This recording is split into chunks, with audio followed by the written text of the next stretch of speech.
नमस्कार। SPT news में आपका स्वागत है। पेश है 4 नवंबर मंगलवार शाम 7:15 राजस्थान के विभिन्न शहरों की 15 बड़ी खबरें। राजस्थान हाईकोर्ट की जोधपुर बेंच ने विशेष शिक्षा टीचर भर्ती में बड़ी राहत प्रदान की है। कोर्ट ने सामान्य बीएड डिग्री के साथ विशेष शिक्षा में 2 साल का पोस्ट ग्रेजुएट डिप्लोमा रखने वाले उम्मीदवारों को बीएड स्पेशल एजुकेशन के समकक्ष मानते हुए राज्य सरकार को नियुक्ति प्रक्रिया में विचार करने का निर्देश दिया है। जस्टिस मुन्नीरी लक्ष्मण की एकल पीठ ने 3 अलग-अलग रिट याचिकाओं पर सुनवाई के बाद यह महत्वपूर्ण फैसला सुनाया। इन याचिकाओं में 13 जिलों के कुल 41 अभ्यर्थी शामिल थे, जिन्हें पहले अयोग्य घोषित कर दिया गया था। जयपुर में 26 लोगों को कुचलने वाले डंपर ड्राइवर कल्याण मीना के खिलाफ गैर इरादतन हत्या का मुकदमा दर्ज किया गया है। 3 नवंबर को हरमाड़ा में हुए इस हादसे में 14 लोगों की मौत हो गई थी, 12 घायल हैं। इनमें से 7 की स्थिति गंभीर है। इन्हें सवाई मानसिंह स्टेडियम के ट्रॉमा सेंटर में भर्ती करवाया गया है। पीड़ित परिवार वालों ने आरोप लगाया कि एम्बुलेंस मनमाना किराया वसूल रहे हैं। शव के निवाई ले जाने के लिए 2200 रुपए देने पड़ रहे हैं। मृतक सुरेश और मुरली मीना के परिवार वालों ने कहा कि सरकार की तरफ से कोई सुविधा फ्री में नहीं है। एम्स जोधपुर में हाल ही में हुई लापरवाही का मामला ठंडा भी नहीं पड़ा था कि अब महात्मा गांधी अस्पताल में भी गलत ट्रक चढ़ाने की गंभीर घटना सामने आई है। इस बार लापरवाही का शिकार हुआ है एक नेशनल बास्केटबॉल खिलाड़ी, जिसमें महिला मरीज की जगह गलत ट्रक चढ़ा दिया गया। जानकारी के अनुसार जोधपुर के महात्मा गांधी अस्पताल के कॉटेज वार्ड में पुरुष मरीज हर्षवर्धन का इलाज चल रहा था। हर्षवर्धन ने हाल ही में जयपुर में अपने घुटनों के लिगामेंट बदलवाए थे, लेकिन ऑपरेशन के बाद संक्रमण फैलने के बाद उन्हें जोधपुर के एमजीएच अस्पताल में भर्ती करवाया गया। नागर विमानन महानिदेशालय ने एक नया नियम लागू करने का ऐलान किया है, जिसके तहत टिकट बुक करने के 48 घंटों के भीतर बिना किसी एक्स्ट्रा फीस के टिकट कैंसिल कर पाएंगे या उसमें बदलाव कर सकेंगे। आपको बता दें कि फिलहाल एयरलाइंस कैंसिलेशन पर एक्स्ट्रा चार्ज वसूलती है, जिससे यात्रियों को नुकसान उठाना पड़ता है। नया नियम लागू हुआ तो यह झंझट खत्म हो जाएगा। मंत्रालय ने कहा है कि इस नए नियम के लिए 30 नवंबर तक सुझाव मांगे गए हैं, उसके बाद इसे लागू किया जाएगा। इंडिया गठबंधन ने मंगलवार को दूसरे चरण की शुरू हो रही मतदाता गहन पुनरीक्षण प्रक्रिया का विरोध करने की योजना बनाई है।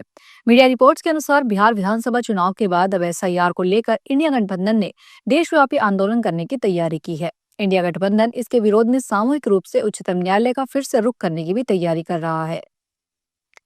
अंता विधानसभा उपचुनाव के तहत क्षेत्र में होने वाले मतदान को लेकर 9 से 11 नवंबर तक जिले के अंता विधानसभा क्षेत्र राजस्व सीमा में सूखा दिवस रहेगा। जिला निर्वाचन अधिकारी व कलेक्टर हिताश सिंह तोमर ने बताया कि वित्त विभाग के आदेशानुसार सूखा दिवस अवधि 9 नवंबर को सायं 6 बजे से 11 नवंबर को सायं 6 बजे तक सूखा दिवस घोषित किया गया है। इसके अतिरिक्त जिन क्षेत्रों में मतदान होंगे, उन मतदान क्षेत्रों के बाहर के सीमावर्ती 3 किलोमीटर के परिधि क्षेत्र में मतदान समाप्ति के 48 घंटे पूर्व से मतदान समाप्ति तिथि को सायं 6 बजे तक सूखा दिवस रहेगा। राजस्थान के सरकारी विद्यालयों में पढ़ाई व्यवस्था प्रभावित होने लगी है। शिक्षा विभाग और चुनाव आयोग के बीच समन्वय के अभाव में शिक्षण व्यवस्था बिगाड़ दी गई है। नागौर जिले सहित पूरे प्रदेश के सरकारी स्कूलों में से आधे ज्यादा शिक्षकों को बीएलओ और सुपरवाइजर के कार्य में लगा दिया गया है। इसके चलते विद्यालयों में नियमित शिक्षण कार्य ठप हो गया, जबकि प्रदेश भर में स्कूल व्याख्याता के 26,828 और वरिष्ठ अध्यापक के 41,683 पद पहले से रिक्त चल रहे हैं। काफी संख्या में शिक्षकों को बीएलओ और सुपरवाइजर का कार्य सौंपने के कारण उन्हें आगामी आदेशों तक स्कूलों से कार्यमुक्त कर दिया गया है। अंतर विधानसभा उपचुनाव को लेकर राजस्थान की राजनीति पूरी तरह गर्म हो चुकी है। पूर्व मुख्यमंत्री वसुंधरा राजे मंगलवार को बारां पहुंची और उन्होंने इस चुनाव को लेकर एक बड़ा बयान दिया। वसुंधरा राजे ने अंता उपचुनाव को धनबल और जनबल के बीच एक सीधी लड़ाई बताया है। उन्होंने साफ बताया कि उन्हें पूरा विश्वास है कि जीत हमेशा जनबल की होती है। उन्होंने यकीन जताते हुए कहा कि जनता इस बारे में भी धनबल के ऊपर प्रभाव डालते हुए हमारे लोकल उम्मीदवार मोरपाल सुमन को जिताने का काम करेगी। राजधानी जयपुर की सड़कों पर बने गहरे गड्ढे अब लोगों की जान पर बन रहे हैं। प्रशासन और नगर निगम की घोर लापरवाही का ताजा उदाहरण महिला चिकित्सालय के पास रामनिवास बाग के मुख्य द्वार पर देखने को मिला। यहाँ आज एक गहरे गड्ढे में गुजरते समय ई रिक्शा पलट गया। इसमें सवार 3 महिलाएं घायल हो गई। एक महिला के पैर में गंभीर चोट आने पर उसे एसएमएस अस्पताल ले जाया गया। जयपुर में 100 फीट ऊंचे मोबाइल टावर पर मंगलवार सुबह एक युवक ने करीब 2 घंटे तक हाई वोल्टेज ड्रामा किया। 100 फीट ऊंचे टावर के शीर्ष पर चढ़कर जोर जोर से चिल्लाना शुरू कर दिया। मोबाइल टावर पर युवक के चढ़ने का पता लगने पर भीड़ इकट्ठा हो गई। हरवाना थाना पुलिस ने हाइड्रोलिक फायर ब्रिगेड बुलाकर काफी मशक्कत के बाद उसे सुरक्षित नीचे उतार लिया।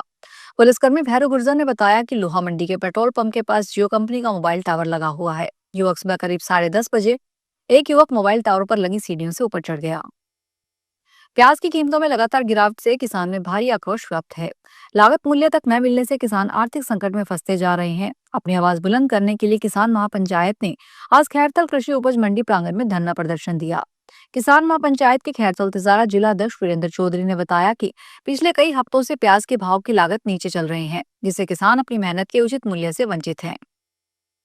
पहली बार प्रदेश स्तरीय बागीर क्रिकेट टूर्नामेंट का आयोजन कोटा में 5 से 7 नवंबर तक होगा। टूर्नामेंट में भाग लेने 18 जिलों की टीमें और 300 से ज्यादा खिलाड़ी कोटा पहुंच रहे हैं।